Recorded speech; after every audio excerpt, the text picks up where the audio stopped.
깨닫는다는 것의 현실적인 상황은 집착으로부터의 해방입니다. 모든 움켜짐, 그 대상의 다양함을 떠나서 모든 좋고 싫고 하는 입장과 그것에 대한 해석의 관점으로부터 해방되는 것입니다. 결과적으로는 단막증에 좋아하고 싫어하는 것이 사라지면 통연명백, 툭 트여 명백해집니다. 단막증해를 통해 통연명백에 도달할 수도 있겠지만 통연명백에 도달하면 좋고 싫음이 사라집니다.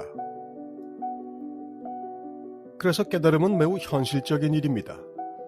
당장 내 일상 속에서 이러저러한 모든 움켜진 것들이 다 노연합니다. 그렇게 생각한다고 되는 것이 아니라 말 그대로 툭 트여 명백합니다.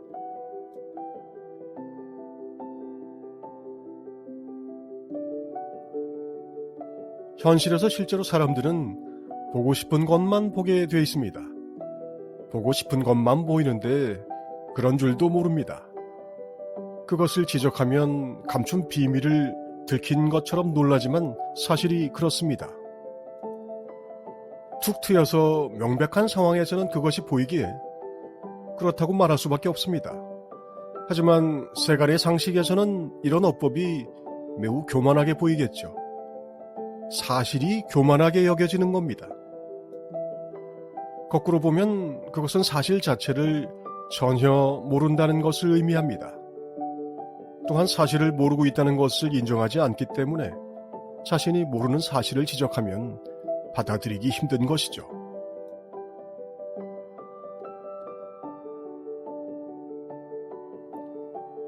물론 그런 상황에서 사실을 이야기한 사람이 그 상황을 무마해야 할 것은 없습니다. 받아들이고 받아들이지 않고 하는 것은 말을 받은 사람에게 있습니다. 그런 상황이 벌어질 때마다 좀 더 친절하게 충격받지 않게 이야기해 줄 수도 있지 않느냐는 질문을 받기도 하지만 그것은 어법의 문제가 아니라 사실에 대한 태도와 자세의 문제입니다. IMD 채널에서도 1000만 명 중에 한 명이 깨닫는다는 이야기에 화를 내며 나가버린 분이 있었습니다. 비록 유비이지만 1000만 명 중에 한 명이면 꽤 많아 보이는데 어째야 할까요?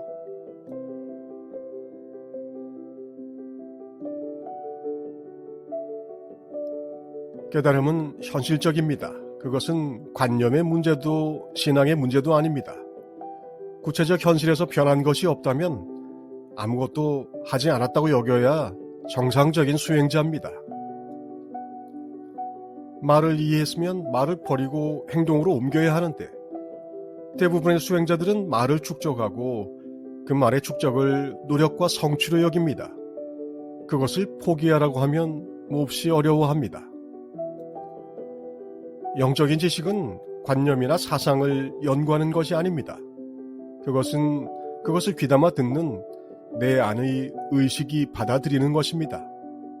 듣는 이가 받아들이면 그의 내면에서 공명이 일어나고 흡수됩니다.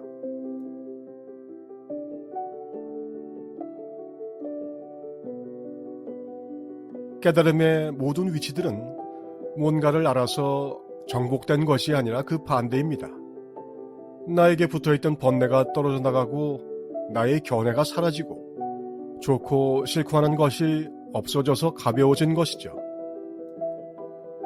그런데 우리의 지금의 이 마음에서 그것이 뭔가 한번 보면 압니다. 뭔가 마음에 들고 안 들고 좋고 싫고 하는 욕망으로 내 중심 자체가 휘청거리고 있지 않나요? 일어날 일이 일어나는 이 세상에서 내 마음에 들고 안 들고 하는 그것 자체가 엄청난 교만이라는 사실을 알아듣지 못한다면 그 많은 영적 지식이 무슨 필요가 있겠습니까?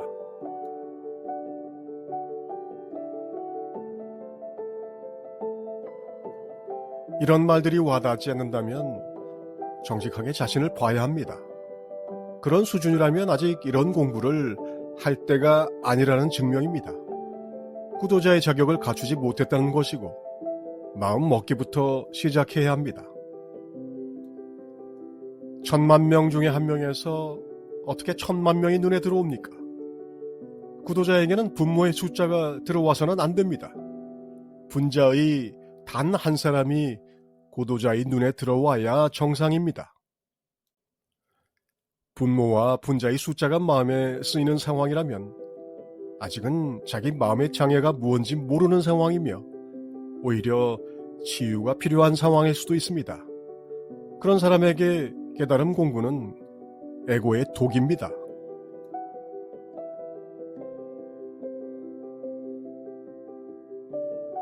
깨달음 공부의 전 기간은 내 마음을 정직하게 보는 과정입니다. 이른바 자신의 당처를 이해하는 것만이 유일한 공부입니다. 다른 모든 것은 보교제입니다. 깨어남의 여정이란 단지 우리는 누구인지, 우리는 무엇인지를 기억해내는 것입니다. 알고 보면 늘 알고 있었던 그것을 기억해내는 여정입니다. 그래서 그것은 당연히 현실적인 일상 속에서 일어납니다. 깨달음은 하늘나라도 신비의 문도 제5차원도 아닌 지극히 당면한 내 현실 속에서 벌어지는 일입니다.